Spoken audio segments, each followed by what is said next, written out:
Hello and welcome back to the Fat Dad Fishing Show. My name's Rich Natoli, your regular host. Tonight's going to be a little bit different. It's going to be back to, way back to when this first started as a solo show. And it's just going to be me and all of you in chat and watching live. And really, what we talk about is going to depend 100% on what all of you have to say. So any questions that you have in the chat, I'm going to be living in the chat tonight. I'll be happy to go through everything that I can within reason, of course. And any topic is open. I do have a couple of things that I want to talk about to start off, just to kind of get us kicked off. Some things I've been kind of following, thinking about, and just a couple of things worth mentioning. Before I get into that, I want to go through the sponsors to start. So the first one is the pillar of our sponsors, Great Bay Outfitters, Experience Great Bay. So Great Bay Outfitters in Tuckerton, New Jersey on Radio Road. It's a place that I go to for everything kayak related. If you want a new kayak, it's native, it's Old Town. If you want a used kayak, he's got the whole slew of them as people come in. They're on a consignment. He sells used kayaks. If you want to power up a kayak, if you want to put power for a motor on there, he's got it. He's got the skiffs, he's got the Crescent, he's got everything you need. So make sure you make the trip in there, support the local business. Paul has been a great supporter of this channel and the show. And, besides that, he's just a great guy. And he'll share all the fishing information and help you out with anything that you need. So Great Bay Outfitters. Then we have Quad State Tune. Kevin Driscoll is the guy there.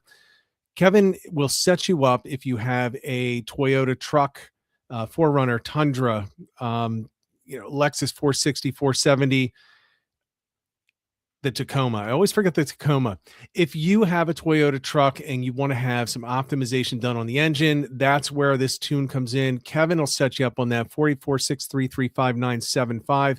If it's not something that you should have, he will tell you that, and he will tell you to save your money. If it's something that you will benefit from, he'll talk about that and get it done for you.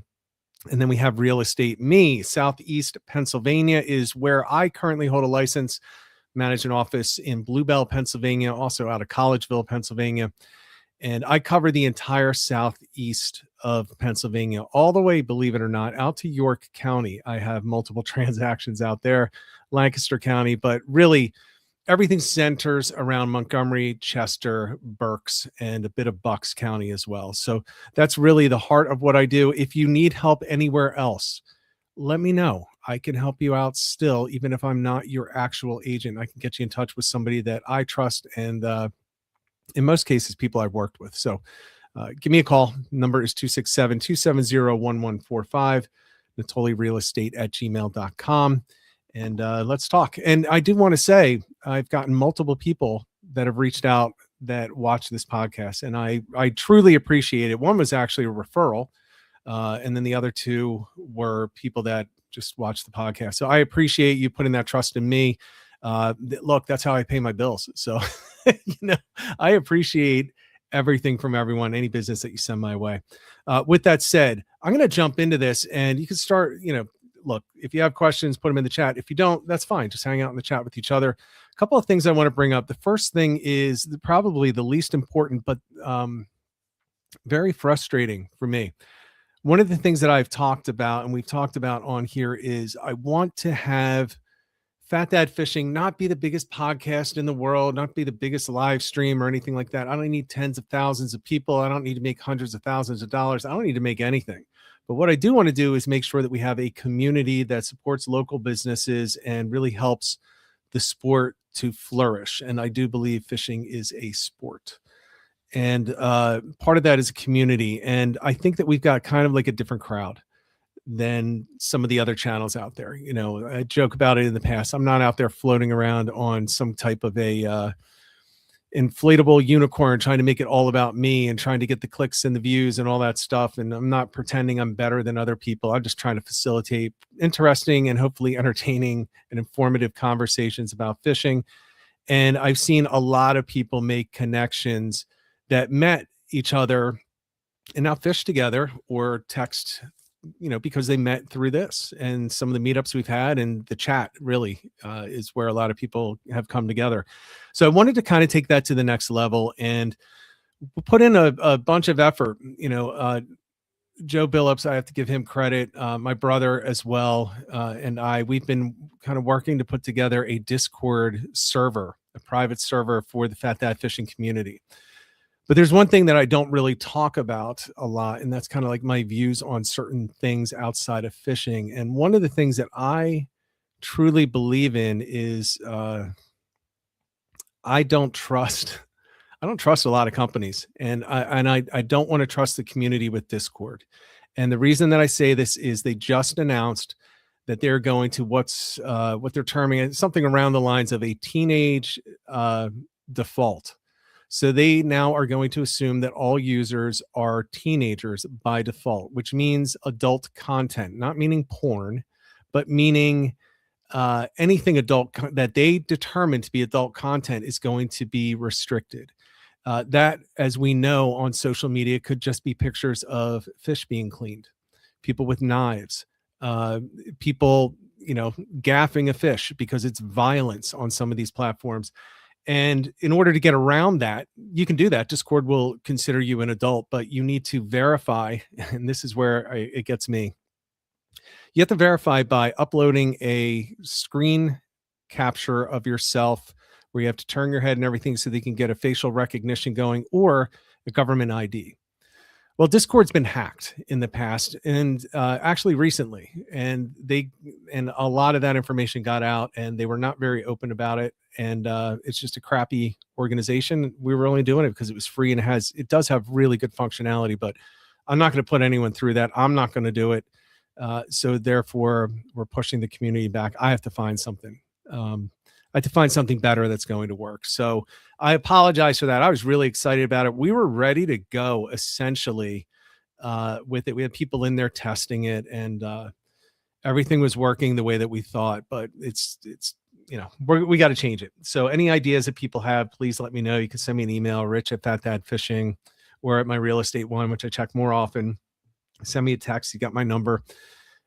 Any of that, put it on the Facebook page. Any advice would be great, but I'm not going to put all of you through a check of IDs at that level because I don't trust it.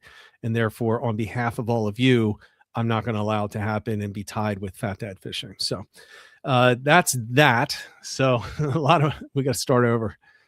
Oh God, we've got to start over, but that's okay. Better to start over and get it done right than to put people's personal information at risk. Next thing, I do want to bring two other things. I never do this either. This is going to be a little bit of politics. If people are going to get offended, it is what it is. I am throwing this up there on screen without any pro or con to this person, but the message is very important. So people that have not seen, the Potomac River has been absolutely devastated over the past, I think it's like a month at this point, with raw sewage flowing into it unchecked for weeks. And when I say raw sewage, I'm talking literally raw sewage straight from the toilets right into the Potomac. It's been going on. I think last I saw, don't quote me on this, but I think it was somewhere around the tune of 19 million gallons and rising every second.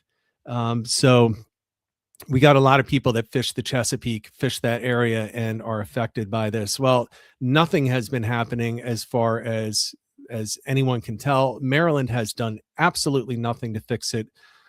So enter Mr. Trump, the president. He is, of course, he's going to take his shots at the governor of Maryland. So he's going to do his Trump things. But I think the more important part of this is FEMA is now going to get involved. And they're going to do something to stem the flow of sewage and stop the flow of sewage because it is absolutely devastating the entire ecosystem. So everything Potomac on down into the Chesapeake. Think of all of the, whether you like commercial fishing or not, think of all the crabs that are now in the way of this, all the crabbers, the fishermen, the guides, the recreational fishermen, they're all stuck. So Trump put out today that he is going to have FEMA step in, so it's going to be handled at the federal level. He seems to be good, or his administration seems to at least be good at those types of things. So let's see where that goes. But that I've been trying actually for the past week to get somebody that's an expert to come on and talk about it, but couldn't get anyone that was available to come on and talk tonight. And then this popped out there today at 3:00. So wanted to share that for the people that are following it. And then the last thing, I'm going to help to squash a rumor. And this goes to a local shop that a lot of people, especially those in LBI, go to, and that's Surf City Bait and Tackle. Surf City Bait and Tackle is a great shop, and it was sold. And the rumor is that it's going to be torn down. Residential is going in there. We're losing another bait shop. Well, I did what any self-respecting person should do, and I texted Bayside Dave, and I said, Dave, say it isn't so. And he said, it's not so. It's just a new owner. So yes, it has been sold. It is going to remain open as a bait shop. So all of you that fish Long Beach Island can rest assured we did not lose another great bait and tackle shop on the New Jersey shore. So everybody, there you go. Those are the things that I wanted to bring up.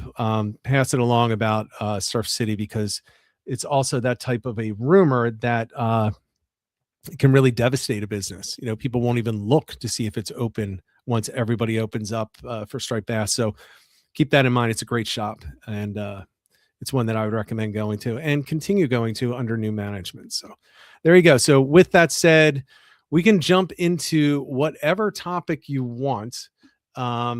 Just put it into the chat, and I will do my best to pull them up. And look, if there aren't any, it'll be a really short show. That's fine too. I just wanted to, I just didn't want to go a week without anything, without any discussion, without everyone to have an opportunity to kind of get together. But one of the things I am seeing, Carl Ward, who is down there in Maryland, he's saying pitiful response from the governor. I do agree. Again, I don't want to be political. I see big issues with both sides.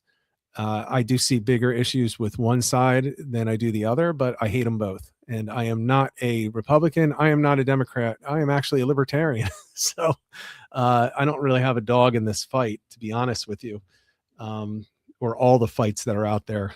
My guys just always lose. So yeah, so pitiful response so far. I agree with that. I've been following some of the crabbers in the Chesapeake over the past few weeks, and it's just sad. It's depressing, and it's disgraceful that they haven't done anything of substance to fix this problem.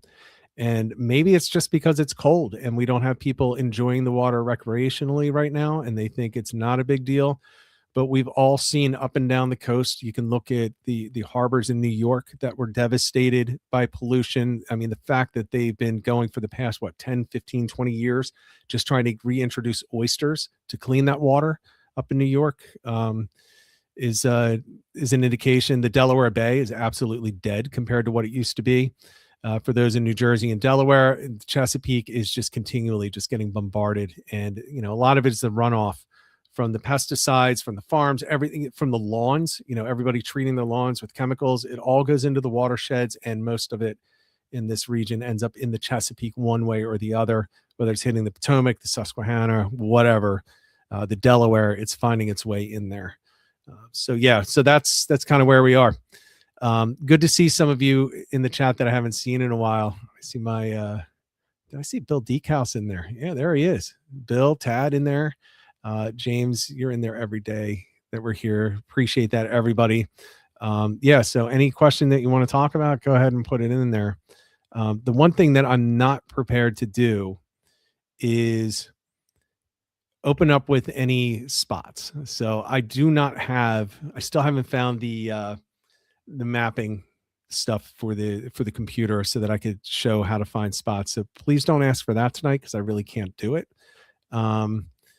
And here's the first question right here. All right, from Carl Ward. How would you plan to start backwater stripers in March? Bloodworm, bucktails, low and slow in the deep holes. So, all right, so here's my opinion. Here's what I plan to do as soon as I get out for stripers in the backwater. Now, when I say backwater, I'm talking behind the inlets, typically behind the islands in New Jersey, in the backwaters, inside the inlets in New York, that type of an area. The approach that I take is definitely low and slow. I am fishing artificials and I'm going with smaller baits. So the one thing that I had great success with, and look, full disclosure, it gets better the closer you get to May. It gets better and better. But what I typically use is a small, maybe 4-inch soft plastic. I think a Z-Man, something like that. 3.5 up to the 5-inch. I do not go bigger. So it's the Diesel Minnow. I think it's a 5-inch. Maybe it's a 5.5. I do not go bigger, and I just put that on a jig head. Nothing fancy. I actually don't use bucktails. I want that slimmer profile. It helps me to keep it in the column where I want it, on a slow retrieve. And I use the snap jigging.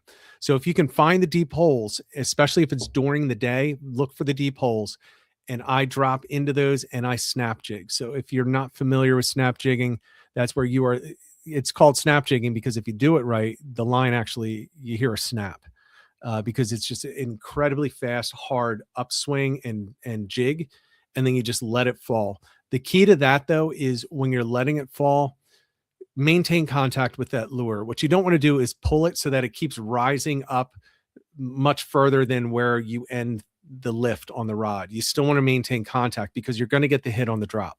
So that's typically what I'm doing. And actually, here's the one thing that now again, I wasn't out last year. I had to take that year off, but leading up to that, in this spring, I had the most success with a greenish bait, a root beer color bait. It doesn't matter if it's daytime or nighttime. It was the darker baits with metallic flecks in them that I've been using. I don't think there's any reason ever to think that that's going to change. It's just what works for me in the spring. It doesn't work as well in the fall, to be honest with you. I tend to use lighter colors in the fall, but for some reason it just seems to work. And I would be getting in those, looking for those deep holes, looking for those breaks in the depth. If you can find an area, again, especially during the day where they're less active, find the deepest areas that you can. If you can find an area with a depth finder that has a thermocline, that's where I'm looking. So you want to try to get below some place where they can get below a thermocline. The thermocline is basically going to maintain a steadier, more consistent temperature underneath. Even if it's cold, it's a very consistent temperature. It's typically a little bit warmer, actually. So you can get into there. That's where you're going to find them kind of stacking up during the day. At night, they're going to do what they normally do. I don't care if the water's 40 degrees, 38 degrees, 55 degrees. Go right along the structure. That's where they're going to be more active and just fish it normal. I fish normal speeds and everything, normal baits. But yeah, during the day, it's going to be a challenge, and it always is a challenge, at least to me, in the spring in the backwaters. Now, you're heading out front in the Raritan Bay, you're not going to have the issues. Get right out in front of the Raritan River. You're not going to have those issues right at the train bridge, as an example. I would start out in front of that before going up the river, where they kind of stage inside where the freighters and the big ships turn off and go north.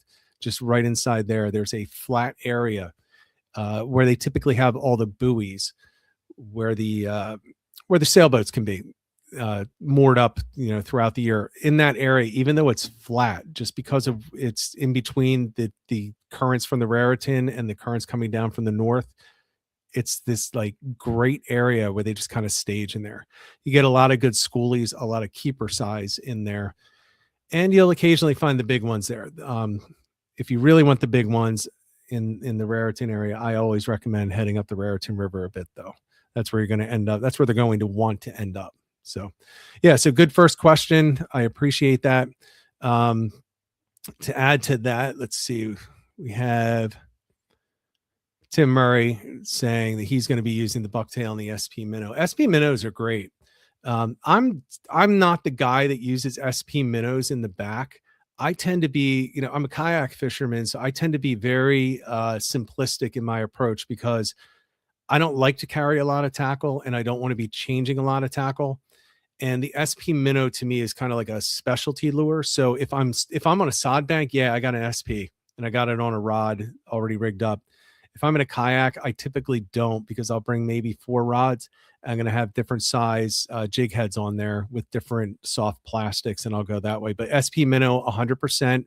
If you don't mind changing out lures, yeah, I mean, you can't go wrong with an SP, right? Just like you can't go wrong with what is it? What am I thinking? Whatever, the top water, walking the dog on it. You can't go wrong with those things. And a bucktail, yeah, it does always work. I just tend to go with the slimmer baits at that time, especially because if you get into a whole lot of bunker in there, I like the lower profile because it kind of stands out. Dart spins are also another good one. That's Scotty would be all over that, although my former co-host Ed hates them. I love dart spins. My only problem with dart spins is I tend to lose them, and they're not cheap. So yeah. So that's what I'll be looking at. There is a comment in there for people that aren't waiting. I do want to share this one. The comment, white perch, when the ice moves out, should I look near the salt line or up the river a little bit? So I tend, you know what? I'm not sure, to be honest with you. I used to know the answer to this, and you've totally surprised me. I personally would be down a little bit close. The colder it is, the closer to the salt. So it all depends. Just because the ice moves out doesn't mean that the water is any warmer or any colder. That's kind of the way that I look at it. The colder it is, the closer to the salt I go. And I've had a lot of success, but I don't know if there's, when I say I don't know the answer, I don't know if there's a biological answer. I just know what I do. And what I do is I move down to try to find that salt line, which can make for a long trip. I would just be cautious with the ice, because ice is great at, if you're on a kayak, so it's really easy to capsize with ice. It doesn't take much to kind of high side you. But I would kind of follow it down. If you want to wait until it's, if it's moving out with the tide, try to follow it down and stay as close to it as you can, because generally speaking, I go for the higher salinities with the colder temperatures. Yeah. And if anyone disagrees, feel free to jump in. I just know that that's what I've done and I've been successful. It doesn't mean that that's right. I never claim to be, no matter how many white perch I've caught, I never claim to be the authority, the authority on them. I kind of use them as a, tide me over until striped bass opens. And then quite frankly, I use striped bass to tide me over until fluke opens. Yeah. So there we go. Any other questions? Make sure you put them in there. Let me see if I missed any. Odd comment in there. I'm not even going to say what it is.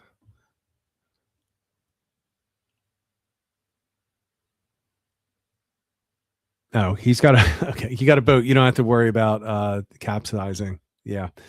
One thing I do want to say, you see me looking around. For some reason, it's only displaying some chats to me, and I have a second screen that I'm able to see. I don't even think all of the rest, but some of them. And I think it's the whole issue with who's on a phone and who's on a computer or a TV. I think they're kind of coming in separately, but I'm pretty sure that I'm actually still missing, or I may be missing a couple others. Yeah. So that's where we stand. So while we wait and see if anyone else is going to ask any questions, let me just add one other topic I wanted to bring up.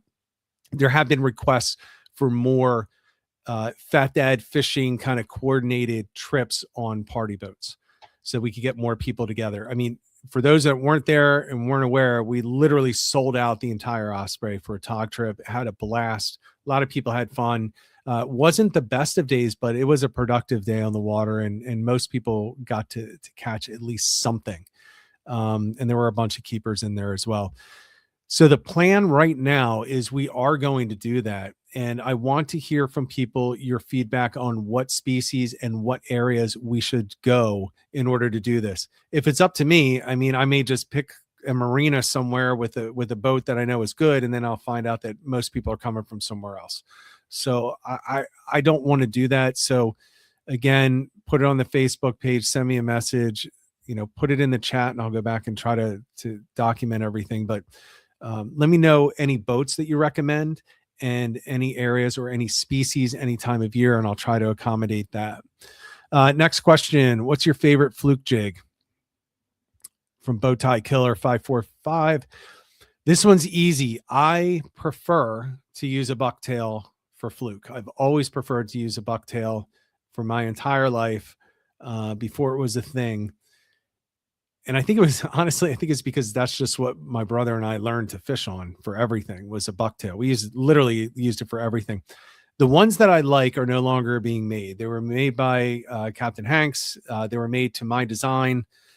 With Ed, we worked together and came up with an awesome design. I only have a few of those left, so I'm actually out there looking for specific ones, or at least for somebody that will make them, or maybe I'll just go out and buy something to make them. But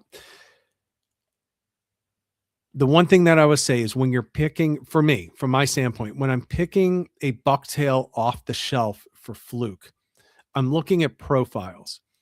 And most people look at the profile from the side, and it does need to look like a fish from the side, right? It needs to look like the target species that you want it to look like. So it should have the nice shape to it when looking from the side.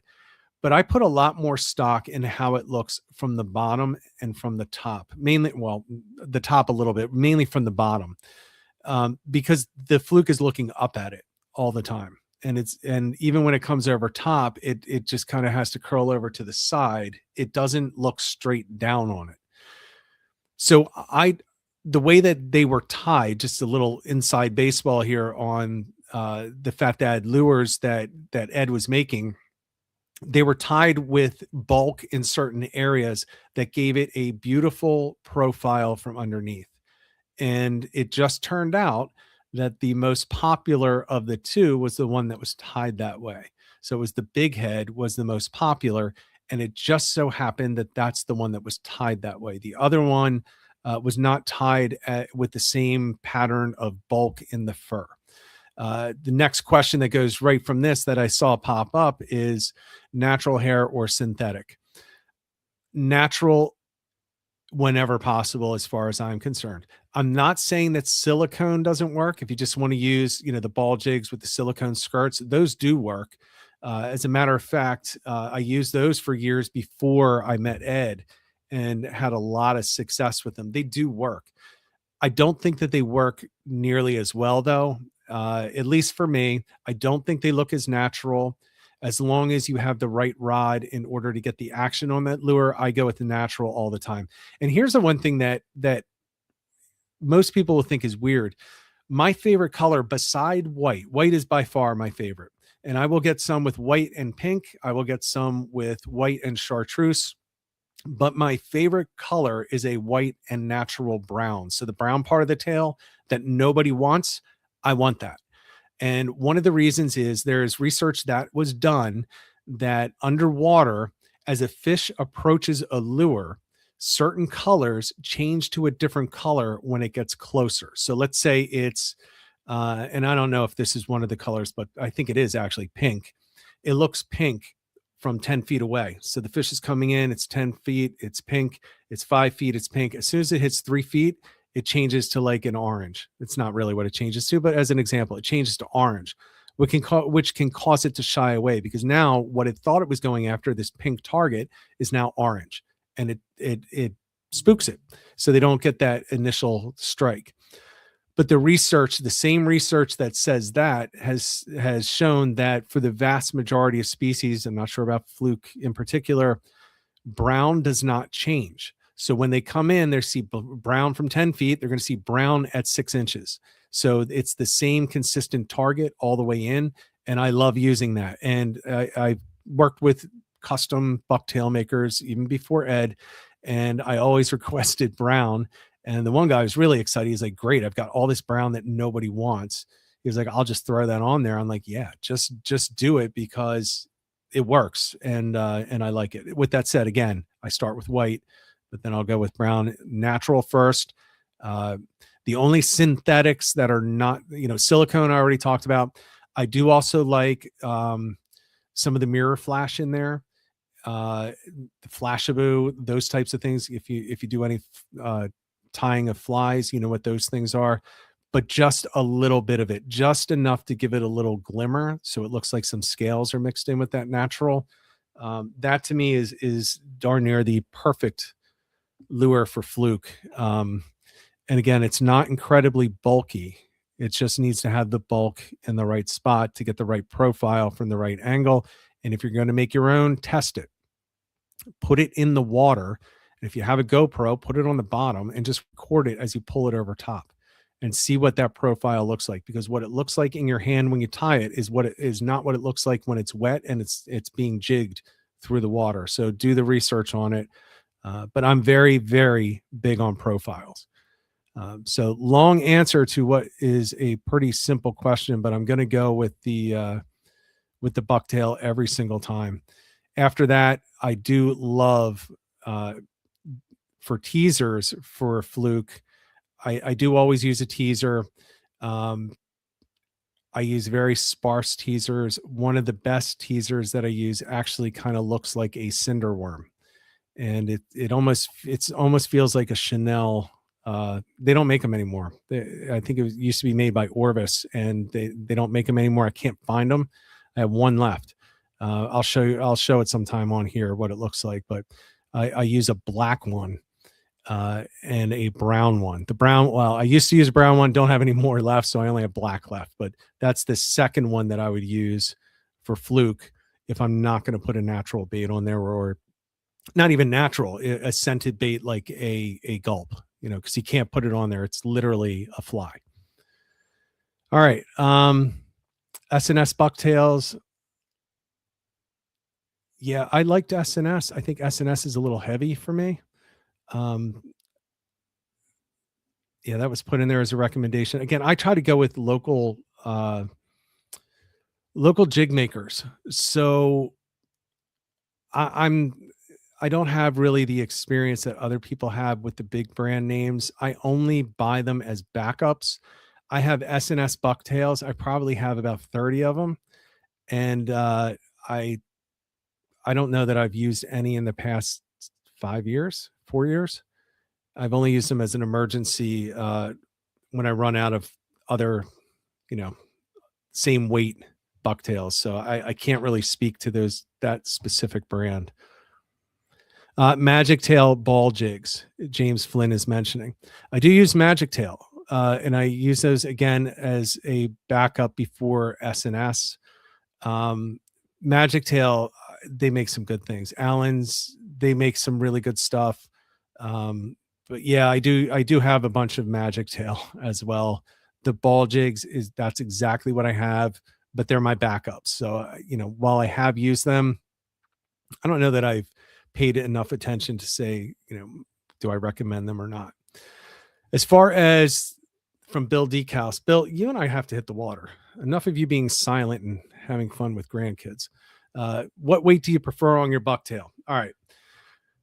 So for me, I think that we have, and I think I included, have overthought the weight thing on bucktails for way too long.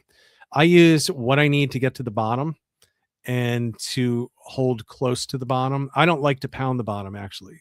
So I don't need it to maintain contact with the bottom. I just need to be able to jig and drop and know that I can feel the bottom if I want to. In the backwaters, so anything that is under 35 feet generally, I'm trying to start with a 3/4 ounce. So if it's 5 feet, I'm probably using a 3/4 ounce. If it's 35 feet, I'm trying to use a 3/4 ounce. I will go up to a 1 ounce or a 1.5. It all depends on the rod that I'm using. I do have rods that won't really work a heavier bucktail well because it's too much flex in the rod.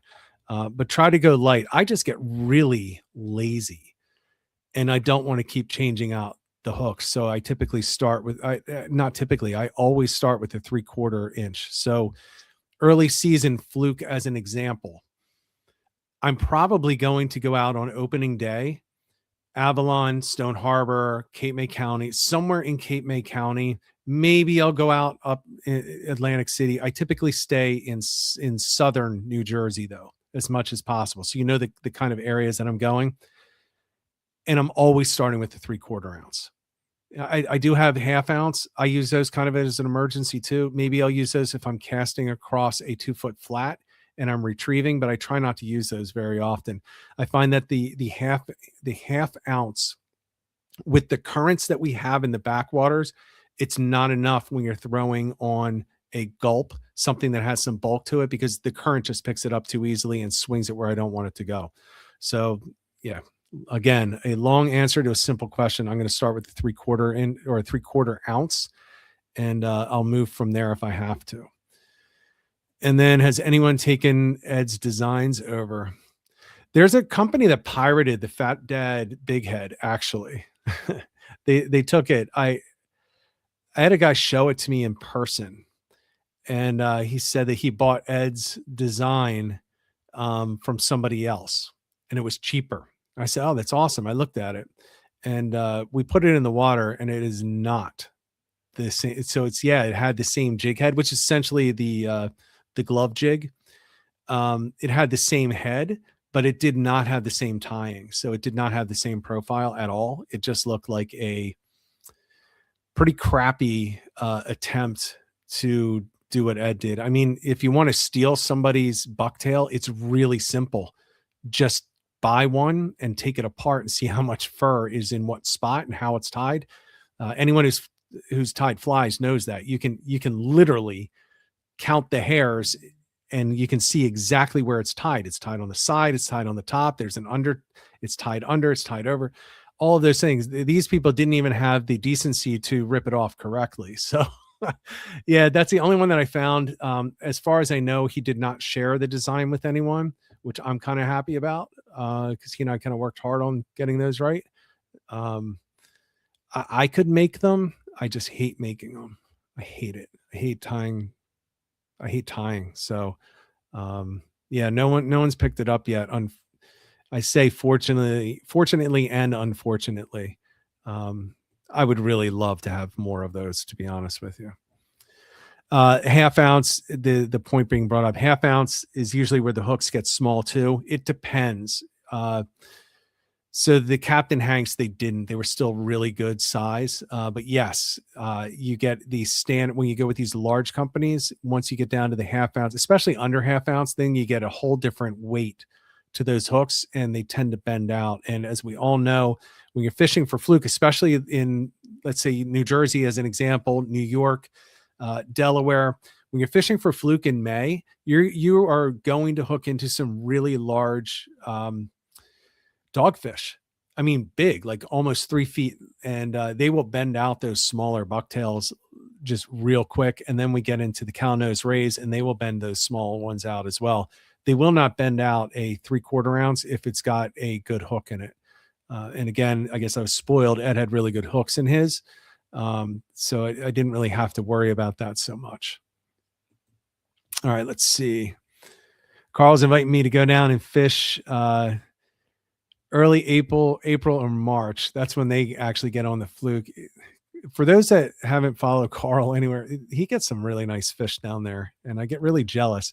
And he likes to send me messages, and it's always, what do you think I should do? And then it's followed with like a full deck of of fish, and I'm just sitting there like, yeah, what you should do is just invite me. Let's see.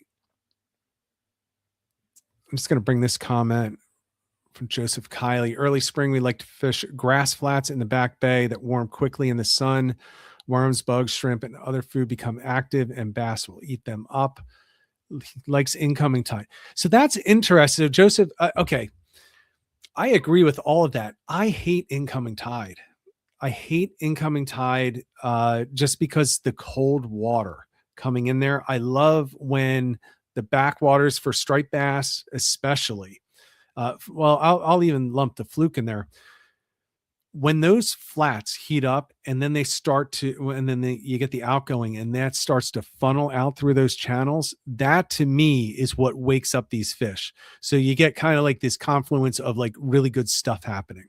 So you've got all of this stuff like the worms and the bugs getting washed out, and then you have the warm water going with it, and that can really kick off a bite.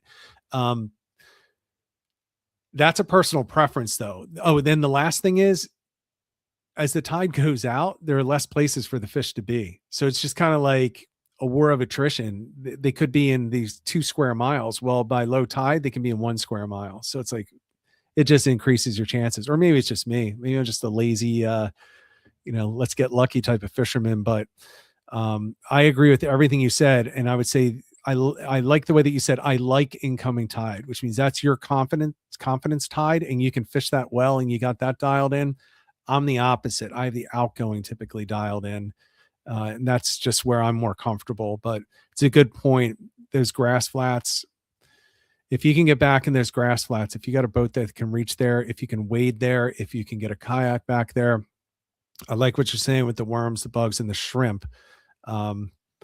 When those start getting active, man, those bass are going to go crazy, and they're going to congregate, and you're going to catch some big fish. And I'm talking, 30, 35, 40 inches in 2 feet of water, as long as you get those grass flats with that stuff coming out. That's it. That right there is a great point. Back to the bucktails from Bill. Do you add anything to your bucktail, plastic, squid, etc.? So I do add something all the time. I almost never fish a naked bucktail unless I'm fishing for bluefish, because I just don't think anything else is necessary. So I will always add something. I love adding gulp. I will almost always try to add something with a scent. So if I add a soft plastic, I'm putting a scent on that soft plastic. So if it's not a gulp that comes with it, and I'm using a Z-Man, for example, I'm going to put something on there that's going to really work. I used to like the Salt Strong stuff. I forget what it's called. And I've changed that. I actually went and did a comparison. Actually, it was this summer, and one of the few times that I went fishing, and it was totally outfished by Shutter Oil. I just put Shutter Oil, and I caught bass. I was catching fluke on it. So Shutter Oil or something like that is going to work really well. ProCure, Dr. Juice. Okay, it's no longer available. It's probably good. And it's stained everything. It's just stained everything. But go with the ProCure, and ProCure is easier. Shutter Oil can go bad quick, so go with the ProCure. You can almost not go wrong with the scent. I don't care what you're fishing for. The scents are so good. And the one thing I will say, even if you don't believe in the scents working to attract fish, and I'll say I'm kind of with you. I don't know that it necessarily attracts fish. It will mask the scent of you and your gear on what you're fishing with, on your terminal tackle. So for example, and I've mentioned this before in other live streams, but if you have, like me, you keep all of your fishing equipment in a garage. And unlike me, if you keep your lawnmower in there and your gas tanks in there, that gas is in the air, and that will get into the soft plastics if they're exposed. If you have one just, rigged up, just ready to go, so you can grab the rod, it's already got your soft plastic on it. It's getting on the line. It's getting into the line. They can sense that. They do not like it. There are certain scents that they do not like. If you smoke in your garage and you keep your fishing gear in there, stop it. Either move the gear somewhere else or stop smoking in the garage, because nicotine is a repellent to fish. It is an absolute repellent to fish. So if you dip tobacco and you take a pinch, you put it in, and then you change a bait, you just screwed yourself. So at the very least, you use the scent to hopefully try to mask some of that stuff. But there are a lot of scents that are just not good for fishing, and we never even really think about it. So just be careful with that kind of stuff. But nicotine is definitely one that sends them away. Gasoline is another one. They do not like gasoline, and they probably won't bite and hold as nearly as well on something that has that scent really locked into it. All right, let's see. Next question. All right, Joe's telling me he has a few of those Fat Dad jigs left, so I got to try to get them from him. Shutter Oil. Yeah. Shutter Oil the comment in there used to remember buying the Shutter Oil in Fortescue in the 90s. there's the really thin shedder oil, and then there were these oils that were like, it was almost like a sludge. Those were great. The problem with some of these more natural things is they do wash off really quickly. So, and that's one of the good things about Gulp. It does wash off over time, but it never truly comes out of there. There's always some in there. There's always some inside of it. But some of these things that you just put on the outside, they can totally wash off. And these plastics are not made to absorb these scents. So you have the Gulp baits. They're made to absorb these water soluble scents that are in them. But these other things like Z-Man, it is not made to take these scents. So you, like, a lot of people throw their soft plastics in with their Gulps. It does nothing. As soon as you put it in the water, it's gone, because that, the Gulp juice will not adhere to it. It's not going to do anything. It may stay on for 30 seconds, maybe, if you're lucky. But some of these other things like ProCure, you can bring it up, 20 minutes later of tossing it around, and you can still see the little shimmer of the oils coming off of it. So keep that in mind as well. Let's see. WD-40. All right. Old school. I remember the old guys using WD-40 back in the 80s. This is from Skyline Tree LLC. 100%. So we used this, man, blast from the past. In the 80s, when we would go fishing, I was a kid, I was in high school. So we would go fishing, and I go out with my grandfather, maybe my dad was there, my brother, uncle, all that stuff. But I was the guy in high school. So in college. So, the young guy, or one of the young guys. So I had to clean all the crap up at the end. And that meant I had to clean the rods. And we used to use WD-40 on everything, like the entire rod. We'd just spray the entire rod. We'd spray the line because we thought that would help.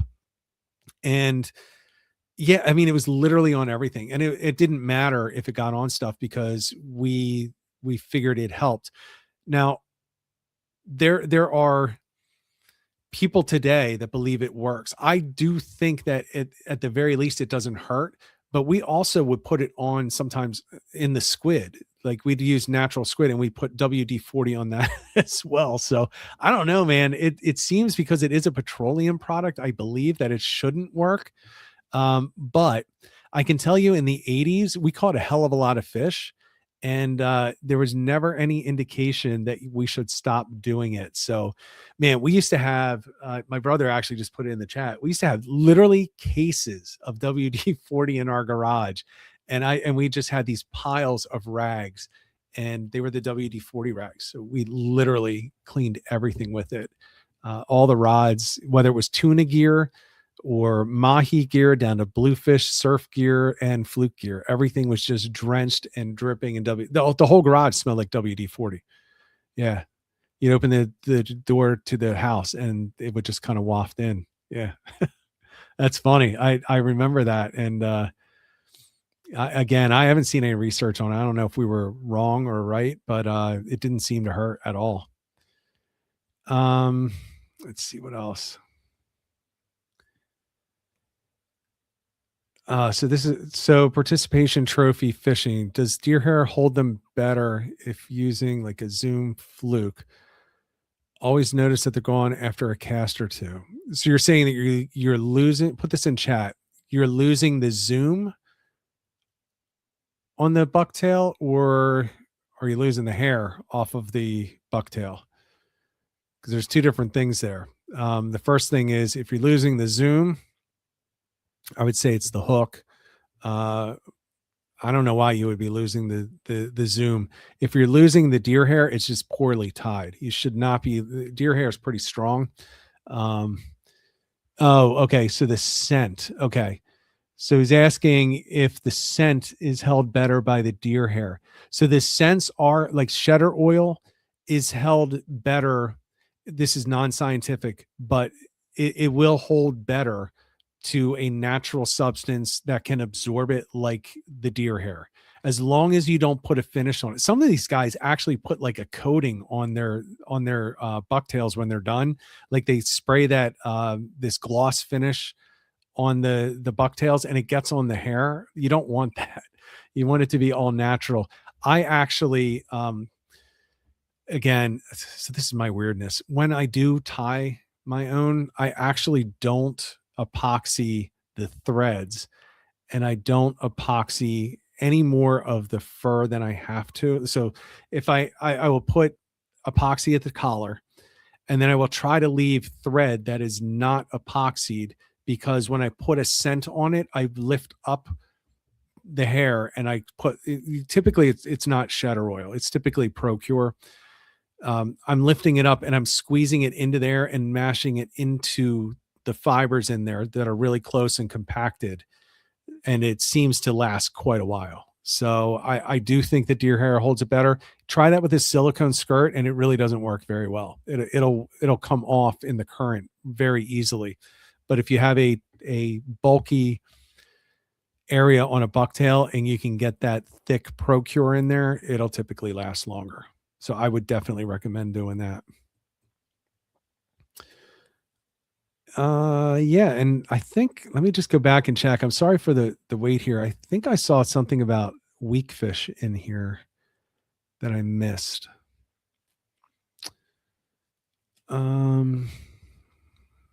Yeah, sorry. It's tough doing this alone and not having anyone look.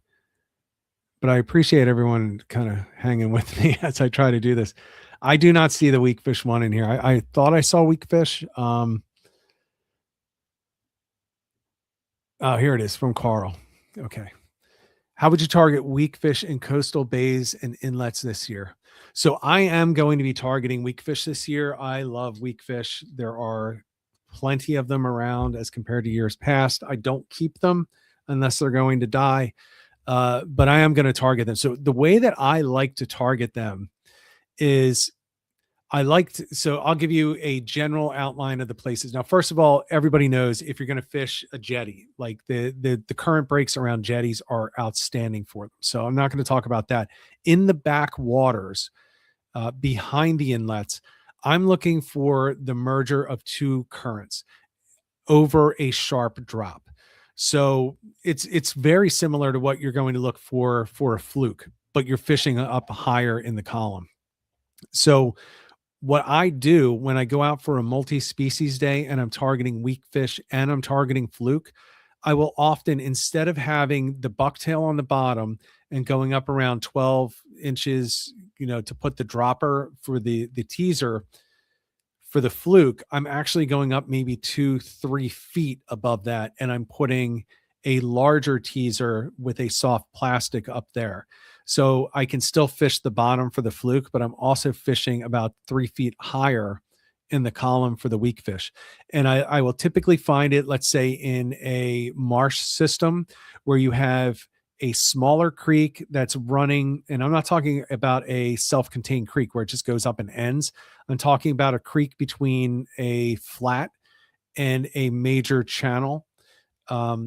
If you can find one of those on the outgoing where the water's coming out of the flat, it's coming through that small creek and it's emptying over a dramatic drop, that's where I'm fishing. So I'm fishing the fluke. I'm going up onto the top area and I'm dropping it down all the way, and I'm walking it down that ledge. And I'm walking it down again for the fluke because they're most likely going to be there too. But I'm also targeting the weak fish and I'm holding it a little higher up. So if I really want to target the weak fish, I'm going to put it on the bottom in maybe the 8 feet of water. And then 3 feet up, I'm fishing for that weak fish. And then as it starts to drop, I'm not keeping necessarily that bucktail near the bottom. I'm now fishing the bucktail in one area, off the bottom, maybe 3 feet off the bottom. And then 3 feet above that, I'm fishing higher in the column. So I'm fishing two areas for weak fish. Just keep in mind, weak fish also sit on the bottom. So they will be down near the bottom for fluke. The important thing is, and I say this even if you're only going for fluke, stop pounding the bottom. You shouldn't be jigging and hitting the bottom with every drop of that jig. It shouldn't be touching the bottom. If you lose a lot of bucktails to snags, you're doing it wrong. In my opinion, this is my opinion. You're doing it wrong. You shouldn't be pounding the bottom. There's no need to. Fluke are not going to necessarily bite anything that's sitting, they don't insist on it coming right into their mouth. They will rise up, they will turn, and they will follow, and then they'll strike. So stay up off the bottom. That keeps you in the range of the weak fish, keeps you in the range of the fluke. And then if you just want to keep going, keep the same equipment, the 3/4 ounce bucktail on the bottom, a nice teaser on the top. I will go with a larger teaser for weak fish. Yeah, and just fish it that way. You can fish at 3 feet, you can fish at 6 feet, all at the same time, just drifting and jigging. And then you can go back through and fish the next one at 9 feet and 12 feet, or 9 and 12 feet, so on and so forth. That's how I'm doing it. I like to keep the same type of approach as I do with fluke, and I have a lot of success with that. Other things that you can do, I mean, there are the more traditional ways to target weak fish. They all work. I'm just saying what I prefer to do. The comment in there, yeah, pink zoom. Yeah, pink zoom is probably going to be on that top hook. Most underrated bait that there is a pink zoom. When in doubt, you don't know what the hell to do, put a pink zoom on there. It's the same stuff that our grandparents used when they were fishing. Yeah, use it. If you can find them, use them and get bags of it. Not only is it cheaper than the other stuff, there's no live bait needed. They may be great. It still doesn't beat a pink zoom as far as I'm concerned. You can catch anything with a pink zoom. I don't care if it's midnight on a new moon or if it's bright sunshine in the middle of July. A pink zoom seems to work. And for some reason, weak fish do love them.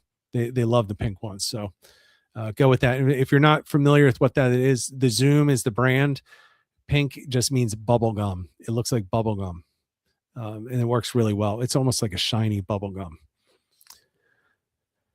Next question. Oh, God, I wish I had a good answer to this from James Flynn. Have you found a go-to chart app or program yet?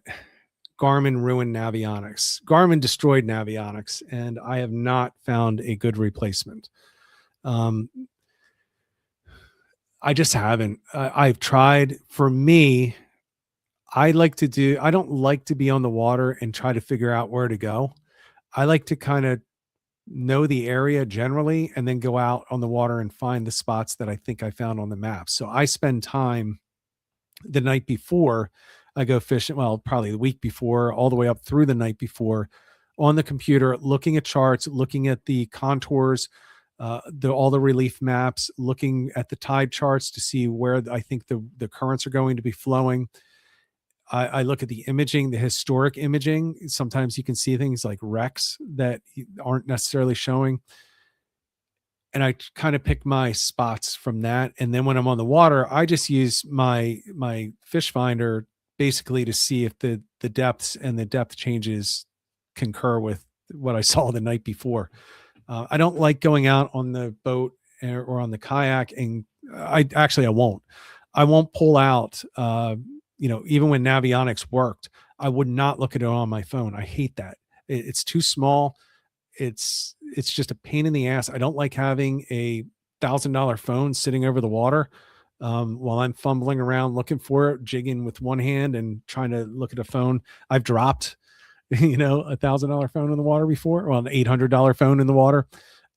So I need something. And again, if people want to share, I need something that I can do online, like Navionics used to allow. Garmin absolutely destroyed it. They Garmined it up. It is absolute trash at this point. And James, actually, it is such trash that I haven't picked a new fish finder. Mine barely works, but I haven't found a new one because I don't know what map program I want to use, and I don't want to buy one until I'm sure that it's going to work really well with whatever unit I buy. All I know is it's not going to be a Garmin because I hate them for what they did to Navionics. So yeah, so that's kind of where I stand on that. I will very loudly and proudly share what I go with. And when I finally figure it out, and I will give you the good, the bad, and the ugly about anything, because nothing is perfect. And I'll try to inform people as much as possible. All right. I think that's probably going to do it. We're at the hour. I do have limited time that I can do these every month. So we're going to kind of shut it down. This is a difficult time of the year, guys, for, thinking of the topics and then getting people that can come on. We're about to open up though. So I wanted to make sure I was on tonight, and let's go through some stuff. Let's get some chat going, get some conversations going between all of you in the chat. I think it's important to keep the kind of community going until we can get something outside of these live streams for people to interact. But look, it's about to open up, and we're going to have people reaching out to me to say, hey, can I come on? I got something to share. And it'll pick up. It'll definitely pick up as the fishing starts to pick up. Really happy to see that we finally got the break in the weather that we need. There might be a storm coming up this weekend, but compared to what we went through, it doesn't even matter. So I'm actually, I still can't do the fresh water around me. Everything is still frozen. There is still ice fishing right down the street from me, and I'm not doing that. But we're getting there, guys. We're just a couple of weeks away from the opening of striped bass and all of the competitions for the first bass of the year. Can't wait to see that. I'm going to try to be back next week. I'm trying to get somebody to come on. Any topics, any guests that you want to recommend, send it over to me.